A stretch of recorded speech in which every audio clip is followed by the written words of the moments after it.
Hi Virgo, welcome to Higher Source Tarot for your March 2021 mid-month tarot reading. This is for all Virgo, Sun, Moon, Rising, and Venus. If you are new to the channel, I post new readings every Friday, then again on Monday or Tuesday. So if a reading doesn't resonate, you can always check back in a couple of days. You could check a different part of your chart. Or you could even watch an older reading if the title speaks to you. Tarot readings are timeless. I have had people ask about how to get the elements out of their chart. And I've had mine done professionally from an astrologer called Maria Shaw. She's done columns and stuff, but I cross-checked her work with Cafe Astrology, which is free online, and it was the same. So you could always try that, okay? And if you don't know your time of birth, I've always been told just to use midnight, but most people should have it. If you have your birth certificate, it's on there. Anyway, so thanks for everything you've done, from subscribing, liking, commenting. I appreciate it all. If you haven't subscribed yet, I'd love to invite you to join us, and let's begin and get the messages for Virgo, Sun, Moon, Rising, and Venus. What does Virgo need to know, please? Okay. There we go. Okay, we'll begin here with the tarot, and then we'll also use the Angel Answers Oracle cards too. And then at the end, we're going to do a Life Loves You card from Louise Hay. Your current situation is strength, and the immediate influence is the Six of Pentacles. You've got the Hanged Man in your destiny. You've got the King of Wands in the distant past, the Eight of Swords in the more recent past. You got the Emperor in the immediate future. You're represented by the Moon. The person or situation that you're dealing with is the Chariot. You've got the Seven of Wands as your hopes and fears, and you've got the Queen of Pentacles and the outcome. Now, the bottom of the deck, this is interesting.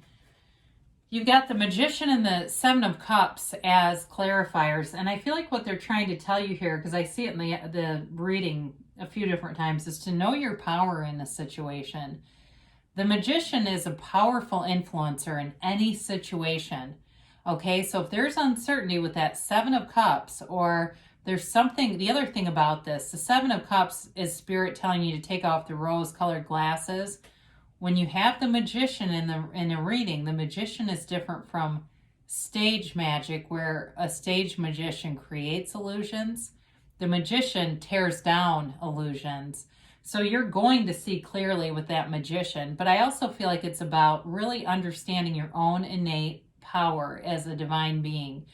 You are here to find joy. You're here to expand in this earth school. You can have, do, or be anything. The Magician is a master manifester, and it's desire coupled with honesty and the truth. And you have a winning combination with the Magician. So I feel like if you've been waiting on something here with the Strength card, you're definitely overcoming obstacles here with the Strength and the Six of Pentacles. Now, the only thing about the Six of Pentacles is it is about being given things or giving things, but sometimes it is with some strings attached. And so I'd only give a little bit of caution with that, because it doesn't have to be necessarily, or it may even be for somebody here, if you've loaned money and you're waiting for somebody to pay it back, that might be part of it, or it's vice versa. And there's something financial here though, where I feel like there's kind of a time lapse and a waiting. But too, if you've been through some challenges financially, you've got nice money aspects coming in. And so the Strength card tells us that you can overcome anything. If you've been through it and it's been difficult, and maybe there hasn't been enough money or there hasn't been much, and it caused a lot of stress, I do feel like you're turning a corner with that, because you have here Leo, Cancer, Pisces, Aries. You've got really all the elements, because you also have the Magician here, and that represents every element. So with this, again, I feel like too, if there's been some separation or something too in your love life that hasn't moved forward, I do feel like it's going to move forward if there's been some uncertainty, because the Strength card too is also representative of, you know, when you go through pain in life, it always turns out to be grace. No matter how much we fight it and don't want to, want to accept sometimes when there is a struggle or something. We question, how did that happen? How could I have manifested that? Now, in your life path here, you've got the Hangman. This is the card of the teacher, of the counselor, of the artist. So for some of you, if you're into art or some, poetry or some kind of fine arts, I see somebody with a violin. If you're a musician of some type, that you've got these gifts, okay? These were gifts that are yours to expand here. They're part of your journey. They're part of something that's very important for you. Now, others of you, in terms of this being the card of the counselor, it may also be that you bring a sense of comfort wherever you go. There's something very comforting about you. And maybe you're that person where, you always have coffee ready for people. If they need to talk, they can come over and just sit down and have a cup of coffee. And, even though Virgo is, known for being organized and neat and things like that, you may find that even if things aren't perfect around your house, you're okay with that. I work in a job where we're doing a lot of Zoom meetings, and we've had people want to avoid meeting with us because they said their house was too messy. And I don't know how you can't find a wall behind you to be on Zoom, but, again, I feel like you're kind of able to let your guard down a little bit and just be okay with things. It's also, though, a card of releasing resistance and changing your perspective. And so if you grew up with a lot of limitations or limiting beliefs, you were told a lot of things were installed in you along the way, that is something that you're able to change on your life path and let go of, so that you can lift your vibration and really be able to receive everything that's available to you. It doesn't matter where you came from. I mean, I could spend an hour talking about famous rich people who came from nothing. They are standing in the same shoes as anyone, okay? So it's really no different for them. It's just a belief. And a belief is just a thought you keep thinking. So for some of you, you're changing that for sure. And it's really about expanding and enjoying it and opening your arms wide, letting things come in, being in the receptive mode. So in the distant past, you have this King of Wands, and there may have been somebody that you came across that felt like they had more power in a situation than you. And there may have been some conflict here. I do feel like that, especially if it was with a boss where things were uncertain and they had a kind of a my way or the highway approach to things. And I do feel like it caused a lot of stress and struggle for somebody here. Now, for others of you, this could also be somebody pushing you forward. This can be kind of a coach type or somebody that, again, though, tends to not have the most sensitive side. They kind of have that pull yourself up by the bootstraps mentality. And maybe that was you as well. I mean, that could also be your role here too. If you're saying, no, that was me. There were a lot of people around me not stepping up, and I had to be that assertive, because it's a very assertive energy with the King of Wands. Now, the Eight of Swords is definitely a feeling of being trapped in a situation, not seeing things clearly, much like the Seven of Cups. Did I say seven? I meant to say Eight of Swords. I apologize.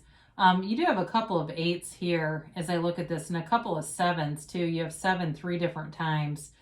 Sevens are fortunate numbers in the tarot, so those are very positive. Eights are movement. This is not moving forward, but it's really a battle of the mind, and it's a self-imposed prison.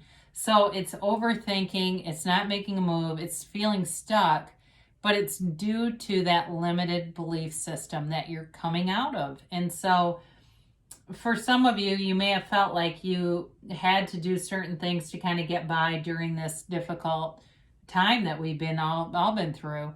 You may have stayed in a relationship maybe that wasn't working and you wanted to get out of.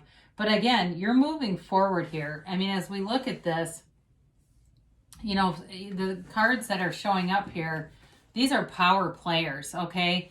The Emperor, the Magician, and the Chariot, they don't bow down to anybody. You're in this power and you're moving forward. And with the Emperor here, we don't always give the Emperor enough credit financially. This is one of the wealthiest cards in the deck. I mean, this is what you're coming into. You've got great aspects for money. You've also got great aspects for ideas and creativity in an assertive way that your delivery is almost undeniable. So if it's a work situation, If it's something you need to clean up in a relationship, again, I feel like you're going to be heard. The Emperor is a life partner, right? He's a partner of the Empress. So it also can be, if you're in a relationship and you feel like you've been stagnant or something's been off track with it, I do feel like you're going to be able to have the conversation that you need to have. It's also a very protective energy. So you may find that where you had in the past, you had some energies here that were more difficult and challenging. You have some really protective, supportive people coming in, Virgo. And it also, like I said, maybe you in terms of protecting a relationship, but you've got there's like an element here of having a lack of clarity. And with this, it's very clear. It's following rules, it's structure, it's authority, authoritative. The Emperor doesn't have uncertainty. Okay, so where I think that is an important card to have is because you're represented by the moon. So it can be a very emotionally charged time for you, and it may just be having too much stress around you. So this is a card of a connection, deep connection with the soul. This is the pool of consciousness, and they're telling you that everything is born from the soul level. And so as we connect, especially if you're having a relationship that's, like I said, had some trouble in it, connecting at that soul level, because a soul has compassion for another soul. Okay, a soul does not say, they're lazy, they always leave their stuff all over, they don't clean the dishes right. Souls don't care about that. And so it gets us away from that ego mind. It's also a card of setting intentions. And so, you've got the sun and the moon represented here, even though it is the card of the moon. The moon reflects the sun. And so it's showing you that you're being guided into a more positive time. And it's really about leaving behind some of the uncertainty, because the truth comes out with this. If there's something that's been uncertain, I do feel like there's a conversation or information coming forward that's going to really clear it up. And of course, with the Chariot, the situation you're going into is moving forward. In the tarot, when the Fool or the soul meets the Chariot, the soul learns about goal attainment. The soul learns about making gains. And so this is all about being successful, but being victorious in a way. Okay, it's a very powerful energy. It's you feeling victorious. And it's getting your groove back. It's feeling like, hey, I'm on the right track here. It's also a card of travel. So for some of you, if there's something about physical distance here, I do feel you're going to be traveling or getting closer to someone physically. And it's also a card of law of attraction. The curtain above his head represents that celestial body of the universe. And then, of course, he's on the ground. It's a connection between heaven and earth. And he controls the sphinxes with his mind. Because you're in the place where you are you're attracting success, you're attracting I feel like, again, if there's reparations in a partnership, something that needs to be repaired, you're doing it. Now, the Seven of Wands shows up, and it's in your hopes and fears, but it's really about you being able to move forward, okay? You find solutions to any problem here. The Seven of Wands does not give up. There may be some issues, but when you're in alignment, the issues become insignificant. You have a solution just as quickly. And so it's in that place of the moon where you meditate, you quiet your mind, you connect with Source, and your life becomes very unconditional. It doesn't depend on certain conditions being right for you to be full of joy. And so that's why, when you watch, people like Ram Dass and Deepak Chopra and all this stuff. Sure, they've had planes that were late where they were like, oh, great, I'm going to miss a talk I'm about to give. I mean, they've had those experiences, but you see how they're so relaxed because they're unconditional in their experiences. Of course, Ram Dass has passed away, but when you listen to him, you can really feel that, and you can pick whoever you like. With the Queen of Pentacles, I love to see this for you. It's you and your own energy. And so you are at this place where you're manifesting material wealth for sure. Money is here. There's new opportunities. So where you felt stagnant and stuck with the Eight of Swords, you're moving forward here with the Queen of Pentacles. And I do get for somebody here a house move, like you've sold a house and have been waiting, or there's been some process with this. And it may have happened quicker than you thought it was going to, or if you're thinking about it, it happens very, very quickly. I do get that. It's also, though, a card of you being attractive to people. You're attracting energy because you've got this vibrant, vital energy that you're emanating. And so for some of you, doing things like being connected to your community, being outside, being in nature, because the Queen of Pentacles loves nature, loves animals. There's growth all around you as you connect in those ways. But again, very grounded financially, and very, very, like, she's very comfortable in her own life. Like I said, there's this sort of unconditional experience, but you're humble, you're stable, but you're also proud. I mean, it's a great energy to have. These two especially, I really do like to see that, because you've got that confidence, that financial security, and the attractive energy. So again, if you've had some kind of hurdle in a relationship, I do see you moving past that, and definitely having good financial aspects here. And who doesn't like that, right? I mean, people want money because it feels like freedom. And so let's see what timeline we have here for Virgo. And a yes, no, maybe. All right, we have here, if you believe. So ask, believe, receive. You've got big, happy changes coming, so that's awesome. I haven't had that in a while, and then I just got it not too long ago. So meditation brings answers. We said that, didn't we?